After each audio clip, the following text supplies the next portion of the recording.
Shalom Bapak Ibu Saudara, bagaimana kabar Bapak Ibu Saudara semuanya? Saya selalu berdoa dan berharap kita tetap dalam perlindungan dan penyertaan Tuhan sampai kita berjumpa dengan Tuhan kita, Yesus Kristus. Jika kita disebut sebagai orang-orang yang beriman, tentunya kita harus memiliki keyakinan. Ya, iman adalah dasar dari segala sesuatu yang kita harapkan dan bukti dari segala sesuatu yang belum kita lihat. Jika kita menantikan sesuatu yang belum dilihat, Tuhan mengajar supaya kita bertekun. Ya, iman plus ketekunan. Ini yang menjadi standar orang-orang yang hidup di dalam Kristus. Mereka harus senantiasa bertekun menghadapi kenyataan. Seberat apapun, kita harus tetap percaya dan memandang kepada Yesus. Jika minggu lalu kita diajar untuk belajar dari teladan penderitaan Yesus, bahkan lebih daripada itu, Dia telah mati di atas kayu salib dan Dia bangkit. Ini yang menjadi momen di mana kita sebagai pengikut Kristus merasa, oh ternyata Tuhanku hidup. Jika Tuhan Yesus tidak bangkit, sia-sialah iman kita sebagai pengikut Kristus. Jika Tuhan Yesus tidak menunjukkan satu teladan, Dia mengenakan tubuh kemuliaan ketika Dia bangkit, 40 hari Dia menampakkan diri kepada murid-muridnya. Dan ini menjadi alasan kenapa kita tetap setia kepada Yesus. Karena Dia hidup, Tuhan kita hidup. Dan Tuhan juga mengajar kita melalui kehidupan pribadi Yesus sebagai manusia. Allah yang tidak nampak, Tuhan yang tidak kelihatan, Dia menyatakan diri melalui pribadi Yesus. Sehingga Yohanes pasal 17 ayat 3, inilah hidup yang kekal itu, yaitu mengenal. Ya, barang siapa yang mengenal satu-satunya Allah yang benar dan mengenal Yesus Kristus yang telah diutus. Kata dan ini adalah sejajar. Sekali lagi saya akan ingatkan hal ini terus. Kenapa? Karena ketika kita belajar tentang pribadi Allah yang tidak nampak, kita butuh satu figur yang bisa menjadi contoh. Dan Allah sendiri memberikan teladan. Marilah semua yang letih lesu dan berbeban berat, mari belajarlah kepadaku, karena aku lemah lembut dan rendah hati. Sehingga kasih itu terpancar dalam hidup Yesus. Tidak hanya perkataan, namun dengan tindakan dan perbuatan Yesus. Dia rela mati di atas kayu salib untuk menanggung segala dosa kita. Dan kita harus mengaminkannya. Jika bukan pribadi Allah, tidak mungkin sanggup menghapus dosa seluruh umat manusia. Ini yang menjadi alasan kenapa firman Kristus terus diberitakan. Firman Kristus terus didengungkan. Injil kebenaran ini harus terus diberitakan sampai ke seluruh ujung bumi, seluruh makhluk mendengar. Luar biasa Bapak Saudaraku, jika kita memiliki Allah yang hidup, Tuhan yang luar biasa di dalam Yesus, mari kita terus memandang kepada Dia sampai kita menyelesaikan, sampai kita berjumpa muka dengan muka. Inilah namanya iman, pengharapan. Di tengah-tengah kesukaran, dunia boleh terjadi, boleh apapun, langit dan bumi boleh bergoncang, tapi iman kita tetap memiliki kekuatan karena percaya kepada Yesus, percaya kepada Dia. Itulah tujuan utama. Berjumpa dengan Tuhan adalah tujuan utama. Jika kita sudah menjadi milik Kristus, berbahagialah karena kita sudah memiliki jaminan hidup yang kekal. Amin, saudaraku. Dan hari ini kita akan melihat di dalam Injil Matius pasal 27 ayat 1 sampai dengan yang kelima. Kita akan baca perikop ini. Di situ berjudul Yesus diserahkan kepada Pilatus, kematian Yudas. Ketika hari mulai siang, semua imam kepala dan tua-tua bangsa Yahudi berkumpul dan mengambil keputusan untuk membunuh Yesus. Mereka membelenggu Dia, lalu membawanya dan menyerahkannya kepada Pilatus, wali negeri itu. Pada waktu Yudas yang menyerahkan Dia melihat bahwa Yesus telah dijatuhi hukuman mati, menyesalah ia. Lalu ia mengembalikan uang yang 30 perak itu kepada imam-imam kepala dan tua-tua dan berkata, aku telah berdosa karena menyerahkan darah orang yang tak bersalah. Tetapi jawab mereka, ahli-ahli Taurat, orang-orang Farisi, apa urusan kami dengan itu? itu urusanmu sendiri. Maka ia pun melemparkan uang perak itu ke dalam bait suci, lalu pergi dari situ dan menggantung diri. Bapak Ibu Saudaraku, hari ini kita akan melihat salah satu tokoh, yaitu Yudas. Tidak asing lagi, murid yang mengkhianati. Memang kalau dikhianati itu tidak enak. Namun hal itu dialami oleh Yesus, pribadi Allah. Dan sampai hari ini banyak orang-orang juga mengkhianati Tuhan. Banyak mereka yang dulunya setia, memahami dan mengerti pribadi Allah. Namun dengan berjalannya waktu, banyak mereka yang mengkhianati Tuhan. Iman mereka tidak teruji. Iman mereka tidak sungguh-sungguh. Mereka memang bagian dari komunitas kita. Namun mereka dikatakan firman Tuhan tidak sungguh-sungguh. Oleh sebab itu, ketika banyak orang percaya kepada Yesus, yang dibutuhkan tidak hanya sekedar percaya, namun yang diperlukan adalah iman sejati, iman yang dimurnikan. Sejauh mana iman itu diproses dan betul-betul sukses sampai berjumpa dengan Tuhan. Mari kita akan melihat kisah tentang ini. Dan ada kalimat yang sangat menggelitik, Bapak Ibu Saudara. Di sini dikatakan di ayat yang keempat, ya, dan berkata, aku telah berdosa karena menyerahkan darah orang yang tak bersalah. Jadi Yudas ini betul-betul dia sadar betul, tahu betul pribadi Yesus, dia tidak bersalah. Dia tidak bersalah. Tapi kenapa dia menyerahkan Yesus? Tentunya ada alasannya. Kenapa dia berani menyerahkan Yesus? Tentu ada alasannya dan nanti kita akan melihat ya bagaimana kita mempelajari karakter Yudas ini. Dan ada satu kalimat di sini dikatakan, tetapi jawab mereka, jawab ahli-ahli Taurat dan orang-orang Farisi yang sudah membayar Yudas. Ya, dikatakan di situ, apa urusan kami dengan itu? Itu urusanmu sendiri. Seolah-olah, dan memang mereka cuci tangan karena mereka sudah bayar, sudah selesai, itu urusanmu. Sedangkan Yudas sendiri, dia mengalami satu pergumulan yang berat dalam hidupnya. Ya, yang pertama kita akan melihat karakter Yudas. Dia adalah sebagai orang kepercayaan Tuhan.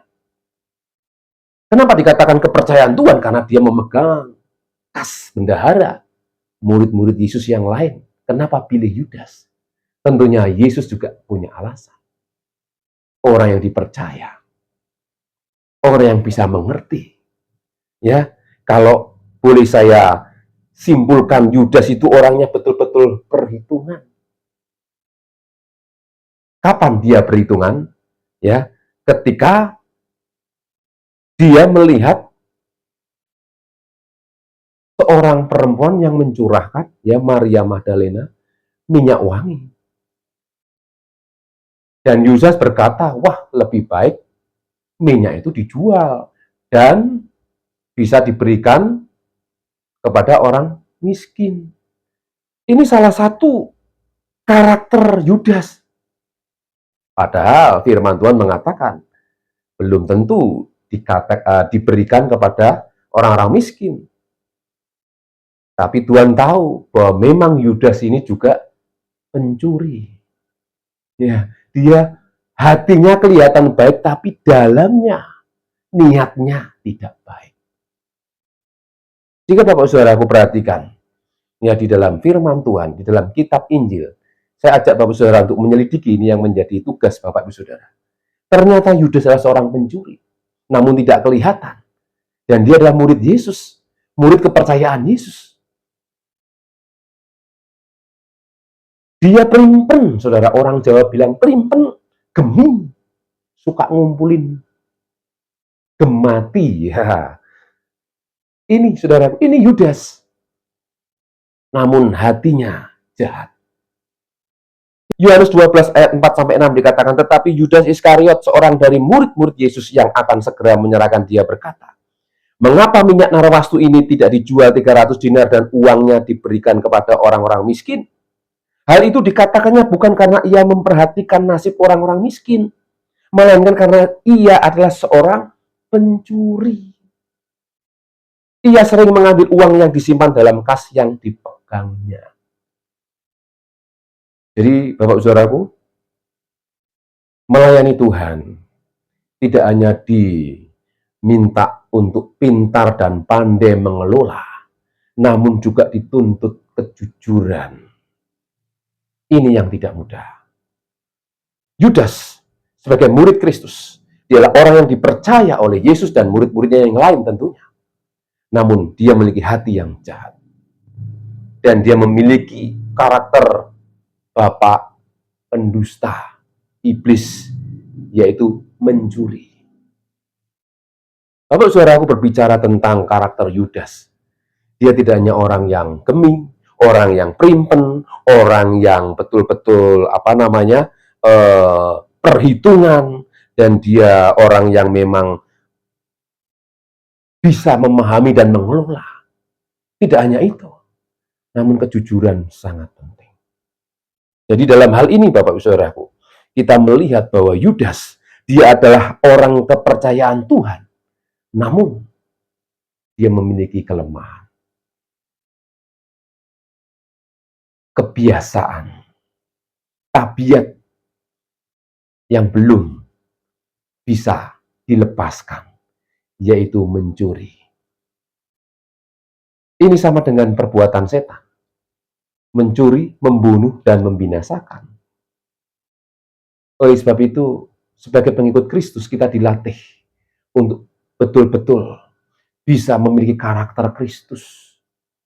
Ya, sehingga kebangkitan, kehidupan Kristus betul-betul nyata dalam hidup kita. Sehingga kebenaran itu akan terpancar.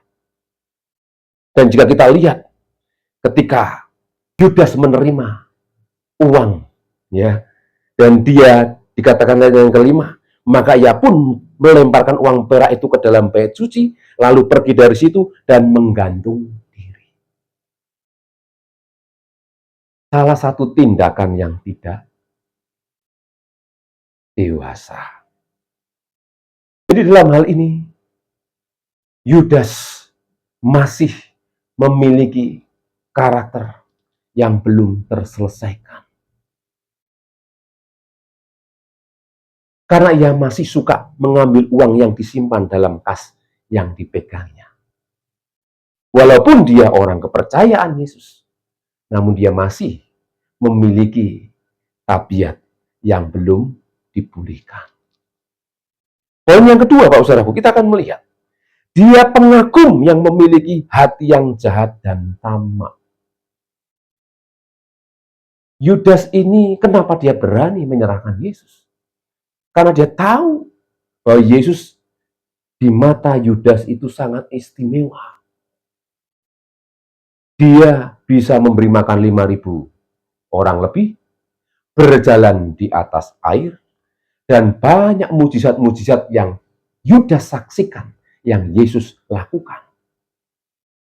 Dia pengagum, namun dia tidak kelihatan mengagumi.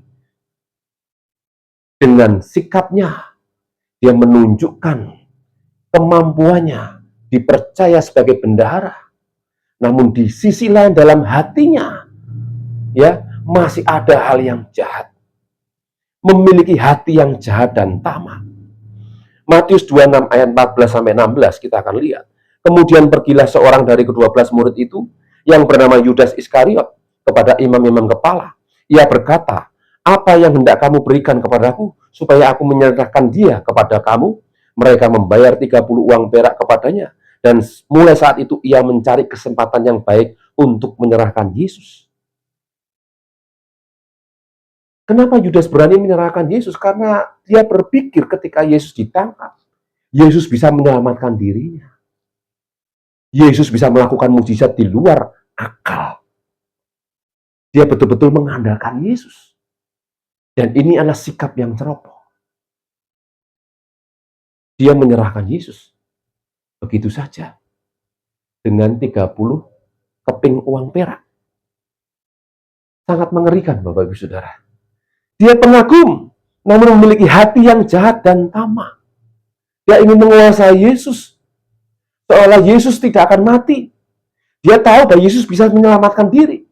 Namun ketika dia ditangkap, dia tidak menyelamatkan dirinya. Dia menyerahkan dirinya bahkan dia harus menderita, bahkan harus mati di atas kayu salib. Dari situ, Bapak Saudara, kita bisa melihat kenapa dia mencari kesempatan yang baik untuk menyerahkan Yesus. Ini alasannya. Karena dia tahu siapa Yesus. Mengenal pribadi Yesus. Dia orang yang baik dan benar. Namun kenapa dia mau menyerahkannya? Karena dia terlalu berani bermain dengan pikirannya. Dia berpikir bahwa Yesus tidak akan bisa mati. Karena dia percaya Yesus sudah melakukan banyak mujizat. Namun dia tidak memahami rencana Tuhan.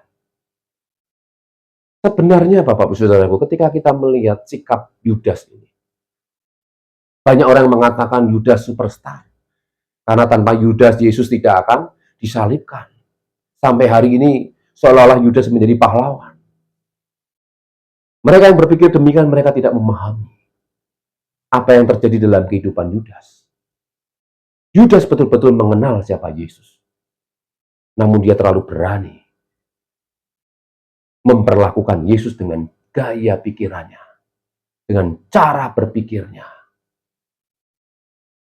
Oleh sebab itu, sebagai pengikut Kristus, mari kita berhati-hati dalam pemikiran kita. Seringkali kita berdoa dan minta kepada Tuhan, seolah-olah Tuhan yang kita arahkan. Bukan kita yang diarahkan Tuhan, tapi Tuhan ingin kita setir, kita arahkan. Hati-hati Bapak Saudara. Sebagai orang percaya, iman itu bertumbuh dewasa. Berarti kita memiliki ketundukan kepada otoritas Tuhan. Seperti Yesus. Makananku adalah melakukan kehendak Bapa yang mengutus aku. Apa yang aku perbuat bukan berasal dari diriku sendiri. Apa yang aku ucapkan bukan berasal dari hatiku atau dari aku sendiri. Tapi dari Bapa. Dari situ kita bisa belajar. Ada satu hubungan yang manis. Pribadi Yesus sebagai manusia dengan pribadi Bapa, Sang Pencipta. Kita diajar. Sebenarnya kita sedang dilatih. Melihat pribadi Yesus mengajari umatnya. Sehingga dikatakan dia adalah gembala yang baik. Gembala yang baik memberikan nyawanya bagi domba-dombanya. Kita belajar melalui Yesus Kristus. Bukankah seluruh jemaat Tuhan tubuh Kristus yang ada di muka bumi ini diminta untuk melihat dan memandang kepada Kristus sebagai kepala dan bertumbuh dewasa dalam segala hal ke arah Dia. Ini firman Tuhan. Supaya kita semakin kuat. Amin, Bapak Ibu Saudaraku. Jadi poin yang kedua, dia pengagum. Yudas ini pengagum yang memiliki hati yang jahat dan tamak. Hati-hati dengan orang yang mengagumi. Kadang hanya sekedar mengagumi, tapi bisa disalahgunakan. Dan Yudas ini melakukan sikap yang ceroboh. Dia menyalahgunakan gurunya yang dia kagumi. Merasa dia dipercaya keuangan, bendahara, dia ingin menguasai semuanya. Ini Bapak Saudaraku. Poin yang ketiga, kita akan melihat. Poin yang terakhir. Yudas kuat dalam pemahaman, namun dia lemah dalam kedewasaan iman. Kenapa saya katakan dia kuat dalam pemahaman? Dia terlalu berani menjual Yesus. Bahkan dengan mencium Yesus dengan kode-kode tertentu. Ini tidak mudah loh, saudara. Orang yang aku cium itu dia ya. Pokoknya saya kasih tanda ini. Ini orang yang cerdik, saudara. Orang yang pintar. Makanya dalam kitab Amsal, seorang sahabat menegur dengan keras. Tapi orang yang menjadi musuh mencium dengan lembut. Lebih baik kita kalau memang salah ditegur nyata-nyata. Memang sakit hati tapi untuk kebaikan. Tapi kadang ada orang yang menjerumuskan, ya. Negornya terlalu lembut seolah-olah dengan ciuman, tapi menjebak. Dalam kehidupan kita sehari-hari, kita memiliki banyak teman.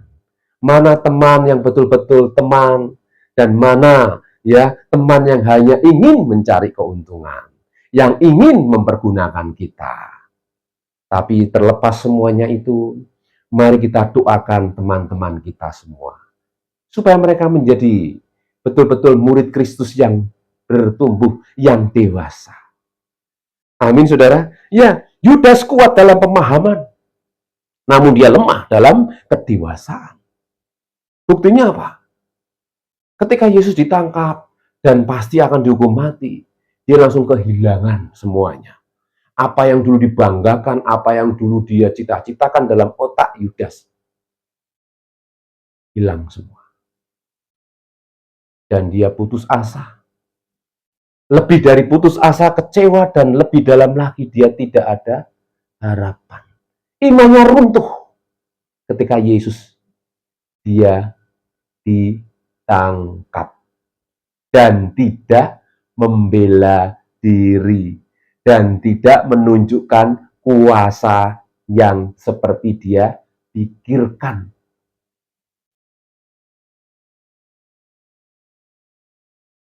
Dia lemah dalam kedewasaan dan dia menyesal, kemudian gantung diri.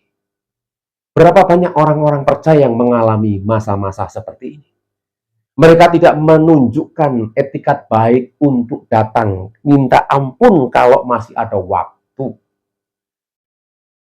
Ini boleh saya bandingkan dengan si bungsu. Ketika dia bersalah, menyesal, dan dia kembali kepada Bapa. Dan yang terjadi adalah satu suasana yang berbeda ketika berbalik. Bertobat itu berbalik. Mari kita belajar memiliki pertobatan yang benar sebagai pengikut Kristus. Sungguh-sungguh apa yang menjadi kehendak Tuhan. Ini terbalik dengan Petrus. Agresif Petrus. Memang salah Petrus. Tapi ketika dia sadar, dia langsung berbalik. Aku salah, ampuni saya Tuhan. Ampuni. Sehingga Petrus karakternya berbeda dengan Yudas. Banyak pengikut Kristus yang memiliki juga karakter yang serupa dengan Petrus. Agresif, semangat, cepat salah juga. Terlalu berani, cepat salah juga. Kalau Yudas, dia pinter mengelola. Namun ketika melihat sesuatu yang tidak seperti diharapkan, dia lemah. Dia tak berdaya. Lalu mengambil keputusan yang salah. Gantung diri. Ini Bapak Saudaraku, bunuh diri adalah sikap ceroboh dan kekanak-kanakan di mata murid-murid yang lain. Jika kita tahu murid-murid yang lain mereka, kalau kita lihat sejarah, matinya sangat mengerikan. Mereka berani kenapa? Karena melihat Yesus bangkit. Ada yang dipenggal kepalanya, ada yang diseret sama kuda, ada yang macam-macam, saudara. Mengerikan semua. Dan mereka tidak takut karena mereka melihat Yesus bangkit. Tapi Yudas bunuh diri. Menyedihkan, Bapak Ibu Saudara. Oleh sebab itu, mari melalui tokoh Yudas ini kita diajar. Ya, bagaimana kita sebagai orang-orang yang dipilih, dipanggil Tuhan untuk semakin dewasa. Dan segala hal, orang yang sudah dewasa, setiap urusan-urusan yang terjadi dalam kehidupan kita, dikatakan itu urusanmu sendiri. Keputusanmu sendiri. Sehingga ketika ada orang yang disembuhkan oleh Yesus, orang-orang orang-orang Farisi, ahli Taurat tanya, siapa yang menyembuhkan kamu? Ya, orang tuanya ditanya, siapa yang menyembuhkan dia? Ya, tidak tahu, tanyakan dia. Dia kan sudah dewasa. Tanyakan dia sendiri. Orang yang sudah dewasa berani mengambil keputusan. Dan itu dipertanggungjawabkan. Dan kita sebagai pengikut Kristus, kita dilatih untuk semakin dewasa. Supaya kita bisa mengambil keputusan yang tepat. Keputusan yang tidak didasari oleh pengertian kita sendiri. Namun keputusan yang diperangi oleh hikmat Tuhan. Oleh Roh Allah. Sehingga dalam hidup kita ini semakin bertumbuh. Jika kita bersalah, kita jujur salah, mengaku, menyesal, dan bertobat. Amin, Bapak Ibu Saudara. Tidak seperti Yudas. Dia langsung hilang semua. Apa yang diagung-agungkan, apa yang dulu dia kagumi dalam hidup Yesus, hilang seketika. Karena imannya dibangun dengan dasar pengetahuannya. Bukan dari hati yang suci, hati yang murni, yang siap ditempa. Ya, sehingga banyak orang-orang Kristen, mereka yang kecewa, mereka yang meninggalkan Yesus, karena mereka menggunakan pengetahuan untuk menerima Yesus. Hanya sebatas pengetahuan, bukan dari hatinya. Tuhan melihat hati, sejauh mana kita sungguh-sungguh percaya kepada Tuhan. Hari ini firman Tuhan mengingatkan kita semua. Kita mungkin orang-orang yang dipercaya oleh Tuhan dalam kehidupan kita, dalam pelayanan kita. Mari kita gunakan kepercayaan itu untuk kita semakin bertumbuh dewasa. Kita mungkin juga orang-orang yang mengagumi Kristus, mengagumi Yesus, tapi tidak hanya sebatas itu. Tapi kita harus lebih mengenal siapa Yesus dan betul-betul menghormati Dia sebagai pribadi Allah. Bukannya sekedar kita mengagumi tanpa kita percaya kepada Dia pribadi Allah yang mengatur kehidupan kita. Ini Bapak Saudaraku yang harus kita betul-betul pahami. Dan yang terakhir, yang ketiga, kita harus betul-betul kuat memahami kebenaran tentang Kristus dalam hal kedewasaan. Baru diuji sedikit kita mutung, baru ditegur saja terus kita kecewa. Ya, baru mengalami ujian sedikit saja kita terus meninggalkan Tuhan. Itu bukan tipikal pengikut Kristus yang sejati. Kita dilatih untuk betul-betul menjadi pengikut Kristus, meneladani penderitaan Yesus, sampai kita mengenal Yesus Kristus melalui kehidupan yang Tuhan izinkan sampai hari ini. Amin, Bapak Saudaraku. Sehingga bagian yang terakhir, ya, saya akan bacakan 2 Korintus 7 ayat 9 sampai 10. Namun sekarang aku bersuka cita, bukan karena kamu telah berduka cita, melainkan karena duka citamu membuat kamu bertobat. Jadi Paulus berpesan kepada jemaat ketika mengingatkan jemaat-jemaat yang salah. Mereka memang tidak enak, berduka, namun dikatakan, ya, duka citamu membuat kamu bertobat. Ketika ada anak kita mungkin salah, kita tegur, kita nasihati, dia harus nangis. Dia sadar, oh iya, dia memang salah, dan menyesal dan bertobat. Seperti itu Bapak Saudaraku. Sebab duka citamu itu adalah menurut kehendak Allah, sehingga kamu sedikit pun tidak dirugikan oleh karena kami. Sebab duka cita menurut kehendak Allah menghasilkan pertobatan yang membawa keselamatan dan yang tidak akan disesalkan. Tetapi duka cita yang dari dunia ini menghasilkan kematian. Bapak Saudaraku, banyak orang yang berduka cita ketika ditinggal orang yang dikasihinya. Namun bukan duka cita itu Bapak Saudaraku. Duka cita ketika kita ditegur, dinasihati, dihajar oleh Tuhan dengan situasi yang tidak seperti kita harapkan. Namun justru itu mendatangkan kebaikan untuk kita.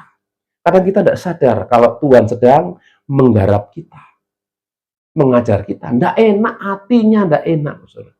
Tapi ketika kita percaya bahwa Tuhan izinkan hal itu terjadi, duka cita ya yang dari Tuhan, menurut kehendak Tuhan, menghasilkan pertobatan yang membawa keselamatan dan yang tidak akan disesalkan. Amin, Bapak Saudara. Tetapi duka cita yang dari dunia ini menghasilkan kematian. Seperti Yudas. Dia berduka cita karena Yesus pasti akan mati. Pasti mati. Dia tahu betul kalau Yesus sudah di tangan ya orang-orang yang membencinya. Pasti mati. Kenapa Yesus tidak membela? Yudas tahu Bapak Ibu Saudara. Yesus pasti akan mati. Dan itu membuat dia, akhirnya dia mengambil keputusan yang salah. Mari Bapak Saudaraku, dalam hidup ini banyak peristiwa yang sedang terjadi, yang kita alami. Mungkin kita tidak tahu kenapa harus begini.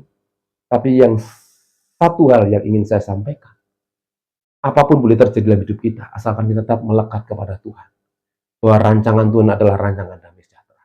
Seperti Yusuf, walaupun aku mengalami seperti ini, aku tetap percaya kepada Tuhan. Rancangan Tuhan yang terbaik. Manusia boleh merancangkan kecelakaan. Manusia boleh merancangkan yang tidak baik. Namun, Tuhan bisa membuat menjadi baik. Amin, Bapak Saudaraku.